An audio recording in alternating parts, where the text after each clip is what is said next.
guddoon hedduun dhufanii waa'ee jimaa haasawanii jiranii hanga idaatti hanga irratti haasawuu jiranii herreennummaan jimaan ittiin haraam ta'uu hin jiru bakka galatti. Babbaan kan jamee waasiimu. Akkasiin naa qabadhu. Jaalibsaan yoo waan himuu barbaadde taayitiin isa dhaggeeffadhaatiin naa himta ammoo yoo rakkaan haasawuu nadhiifte haasawuu nadhiisi. Yoo akka haasawuu bareeda yoo haasawite. Amma haasawuu waliigalu jirraame akka hawaasni dhaggeeffatutti. Maali kun arrabaa? Dubbii gartee akkasii itti gadhiifnee itti waraannee asirraa gad darbinee yoo kuti jenneenisi. Noo lakki yoo haasawuu afaan kaa'uu barbaadde. Dhaggeeffadha. Fakkeenyaaf dhaggeeffadha. Amarsiifnee ustaata kanaas dhiifama gaafachiifnee karaa isaatii muka. Dhaggeeffadha. Akkasii.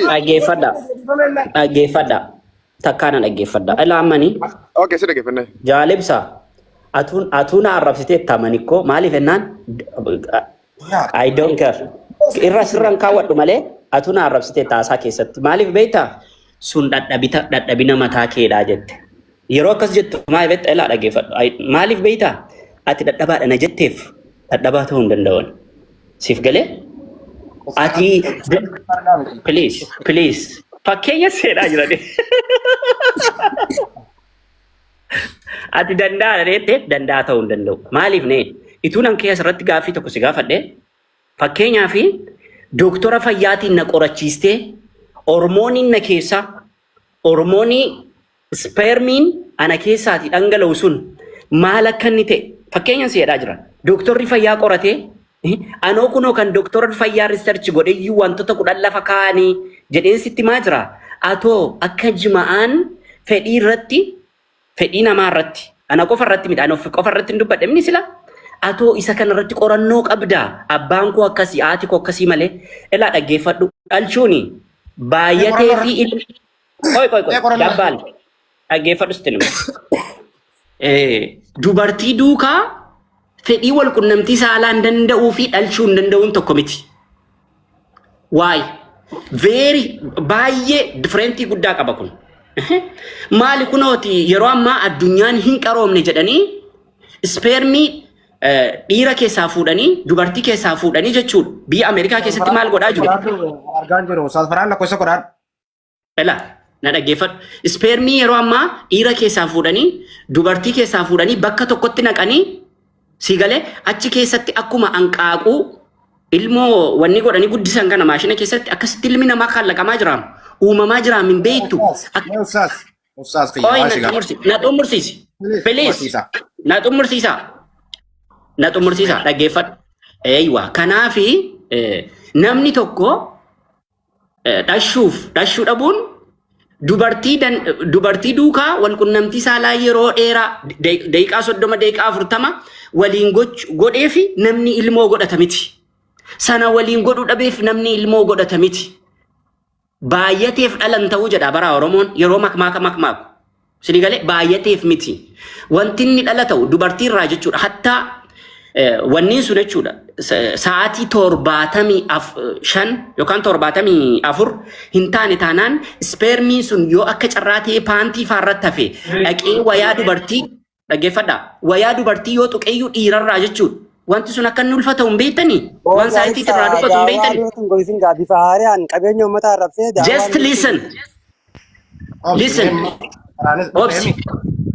Yaadaan wal mormina arrabsu baatu arrabaas yoo arraba taate nuti isaa ol ni beekanne nuyi haa dubbatu nuti dhaggeeffadha. Yaada. Eeywa. Ani negatiiva ituun na yaada ta'eeti. Amma inni kun itti dabalee naan sirratti qabe malee sirratti hin qabne siif hin dhiise bar jaalibsaa dura yeroo takkasittu ati dhadhabaadha jettu nan qoranne qorannoo narratti geggeeffame hin jiru narratti mitiiti qorannoo dhimmi fayyaa immoo geggeessanii akka namni caatii qaamu dubartii duukaa wal qunnamtii saalaa akka ajaa'ibaatti akka inni hin geggeessine lafa kaan akka inni sanarratti miidhaa qabuun seede ati immoo narratti qorannaa geggeessite seedee si gaafadha. Kanaafuu negatiiva namni si dursu jira callisii taa'e abbaa haqaa. Abbaa haqaa. Abbaa haqaa. Oi mama kanaan taa'e gaafii reefu ibsaa gaafatte naatu. Obsisi ni deebtaa. Agee ustaas amma asirratti waan si gaafadhan. Waa'ee jimarratti illee. Na gaafatta miti. Dogongora kee bartee isa kan. Dogongora kee bartee mun bara. Amma dhaggeeffadhu kaa bakka itti jimaan haraam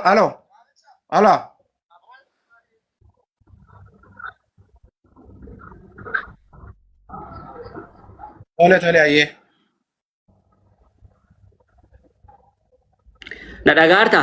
السلام عليكم ورحمة الله وبركاته. جالب سا. أيوة عليكم السلام ورحمة الله وبركاته. أني وين دبتها؟ أستاذ مجافين سيجاب رجافي بكنا من دلائل. باين سيدوكا ناسو. سيدوكا إناسو. أتي وانا تبالغي تاتي سيدوكا ناسو. namni jaartii nama alim arrabwali naasoo jaartii wajjin haasa'uu hin danda'u jirti nama arragaa qabatan baalagee waliin naasoo no ati baalagee waan taateef siduuka naasoo si wajjin haasa'uu naasoo siduuka ati baalagee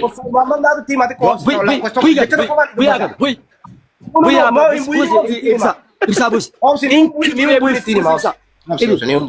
wallahi inklibe جارب سا جنبوف تانا نابسي ماما دابا استاذ خينا امسا متى كمان تجبسو امسا مانا تجبنا جرى لماني ولي كننا امسا جرى لما ولي كننا استاذ احمد حسين سيخا بنياسي على الناس يا دا كون تمرني لا انا كمان بالغي خبجون نجرت سيخا بجنا زنجين انا كمان Aku mana nama kan aku dari Musa Alaikum warahmatullahi wabarakatuh. Wali nawasawa ya ada wali terkesan. Nagama di fama gudda yona eyyamtu Ustaz Ustaz Ahmed Sati sona eyyamtan daqiqa lama sadi dubbadeetiin baha نبغى كنامتي قاول كبجونا كنامتي نماس دروج رامز نوتي نما بربلسقي شيخ اللي تشريف تي نماس دروج رامتي لا وانت كمي جرك يرومو مي اورومو دابدا دغفدا نم توكو تكونچالو وانت كدغفدا نم توك غزيس دروجرو اك خبجات لي اي نمني جما استاذ رابط راسو جبن جبا ابو وان كان اتوسكا نما كان نوت بيات بربون جما كمي ساعتي لا لا اترابو مي تكناسي جرا انما جما كمي بر لا لا وانت كدغفدا جالب سايور چران ناكن دنا Ustaz mama bayan. Maiki kepada namu cara kayak sini dubada. Farhan dubadu. abo me chara abo ya bo ko kan natti da